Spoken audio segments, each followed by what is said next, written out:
What's up, everybody? Welcome to another episode of Savage Land. Welcome to another episode of Banger on Top of Bangers. And basically my coverage of SDCC 2023. No, I'm not physically out there, but I'm sitting up on the couch watching all the great YouTube videos being put up. And basically with Banger on Top of Bangers, I'm basically saying if I was there, would I pre-order this? Would I buy this? Would I be super interested? Being that I've seen that the physical toy is displayed.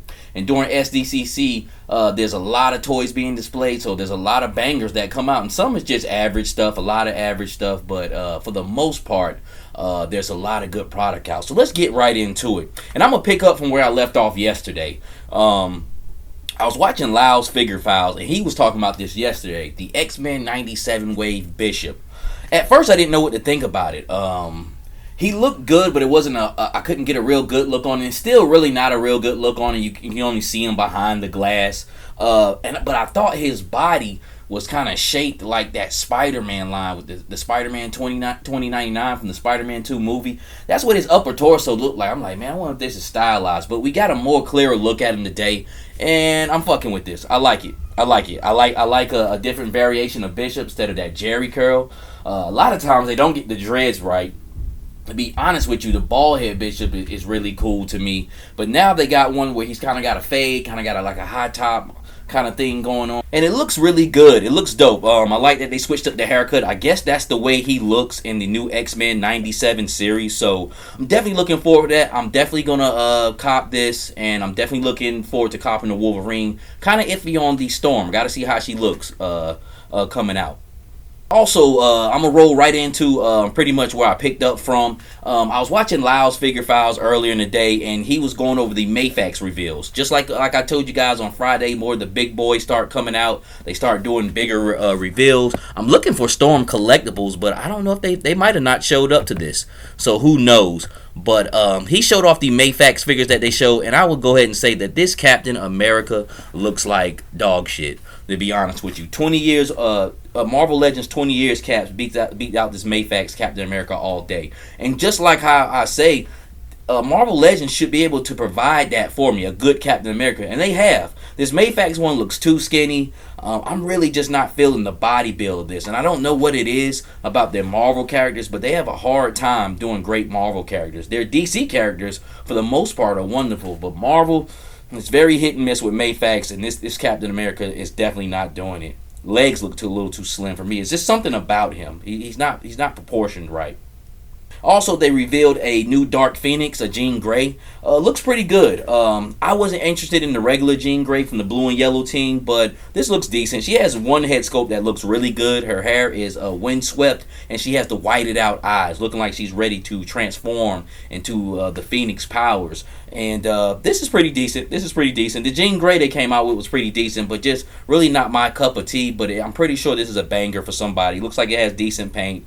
I like her aesthetic, and like I said, I like this windswept head sculpt. It looks really dope.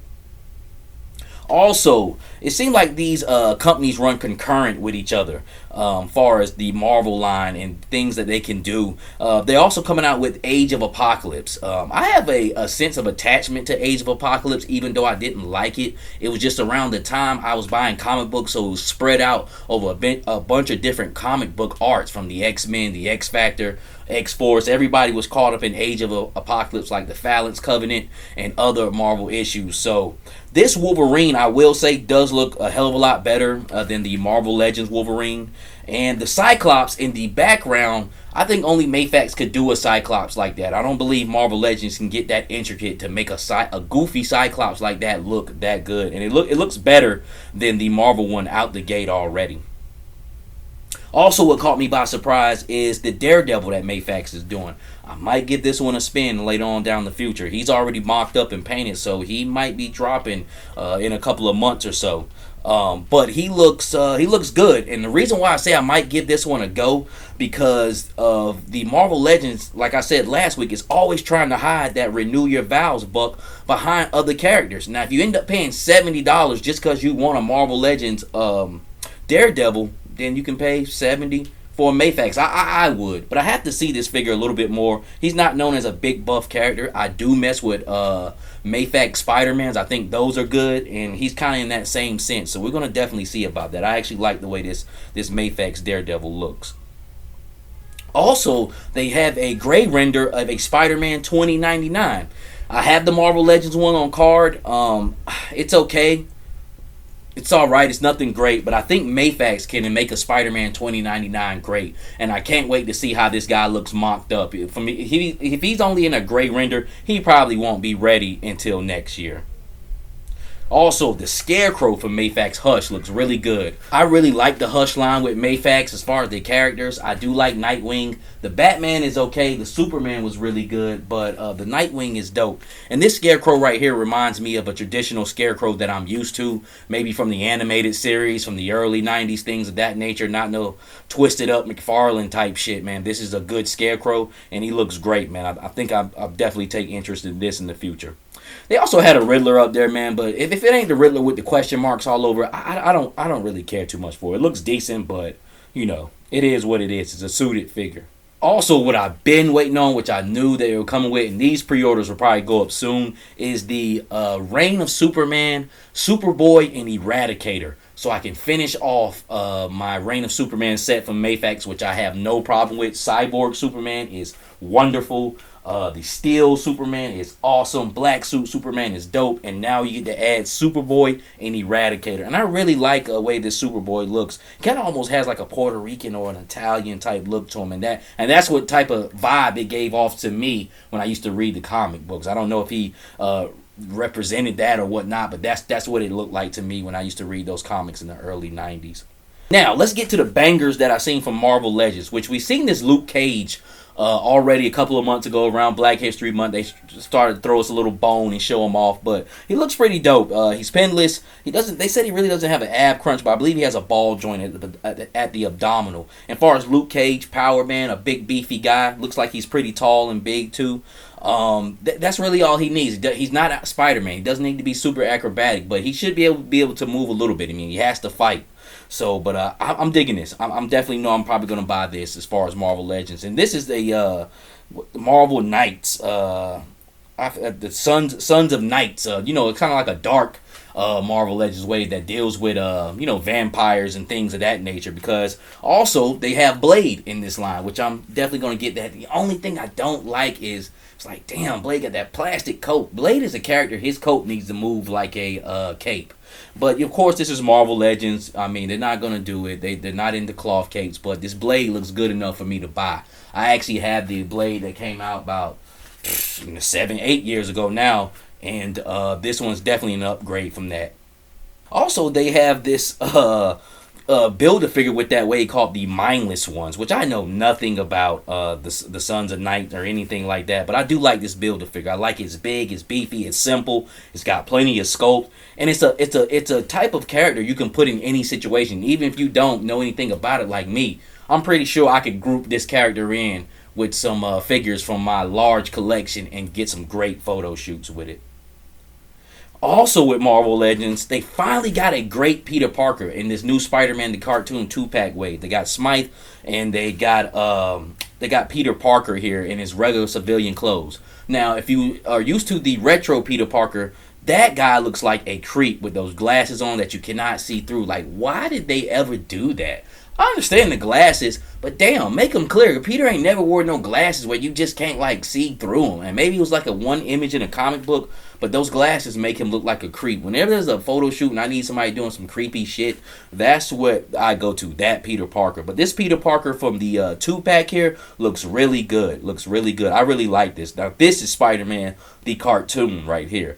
This is the Spider-Man I'm used to. Really, the Peter Parker kind of like the facial features and everything that I'm used to, because that's around the time I grew up in the mid-90s, and this cartoon was dominant, and that Peter was very soothing to me. I felt comfortable. I felt like that was Peter Parker, even though he wasn't some geek from the 60s with those glasses like how they gave him in the original one. But this Peter Parker right here, he was pretty much in his lane, and that was pretty dope, man.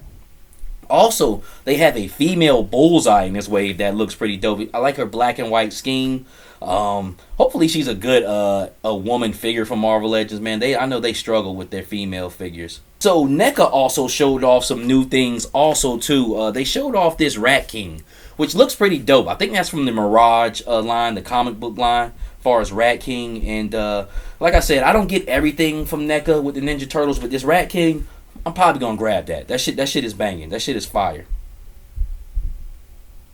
And then also, Mad Hatter showed off a guy who helped create Soda Toys, branched off a new toy line. I believe it's called Syndicate Collectibles or Syndicate something, man. But he's come out with some Bloodsport figures that looks dope as fuck. Like Van Damme looks like Van Damme. Bolo Yeung looks like Bolo Yeung. I mean, this is fire right here. And it's kind of a remembrance of NECA. It's not really like your Marvel Legends. Looks plasticky. There's a lot of paint, a lot of shading.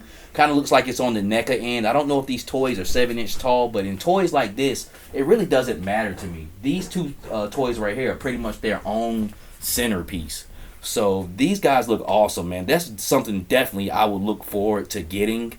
But this Bolo Yeung looks like, I don't care if I didn't get Van Damme. Bolo is dope, man. It looks just like him, big and beefy too. And then also it has some Ghoulies toys. Like, this is one of those movies that used to come on HBO, cheesy in the early 90s, part 1, 2. This is like one of the movies where they have 4, 5, 6 of them. This is before Fast and the Furious. This is like HBO Cinemax, like the first movie came out in the theaters, and HBO took that shit to the next level with 6 sequels. Also, they have a True Romance line too. Like I said, that's why it reminds me of NECA. They're going hard after movie licenses, and it has Christian Slater, has James Gandolfini in it, but it's pretty dope looking. Has some great looking figures. I forgot my man in the middle, but he played in Pulp Fiction and shit. I can't think of him right now, man. But these figures are cool. Maybe you have a big ass shootout at the end like they did in True Romance. That'll be dope. So if you want to stage these figures up, these is cool. He also has some Pumpkinhead figures, or a Pumpkinhead statue looks like he's coming out with. But Syndicate Collectibles, I believe, is the name of that, man. And like I said, more bangers, man, that came out today. SDCC has been popping, man. I've been loving all the figures that have been coming out. They probably have some more reveal for Saturday before they wind it down, man. But if some more stuff comes out, I'll definitely be giving you guys my thoughts, my opinions on it, what I like, what I would do. But this is a Savage Land. We do this for the love and beauty of SDCC 2023. If you can, give me a like, comment, subscribe. Hit up my Instagram. I'm trying to build it up. It's Geppetto910. Hit me up, man. Maybe we can make some things happen in the future. Recycling information. You know, I'm trying to get down with the community, man. So with that being said, until the next time, God bless.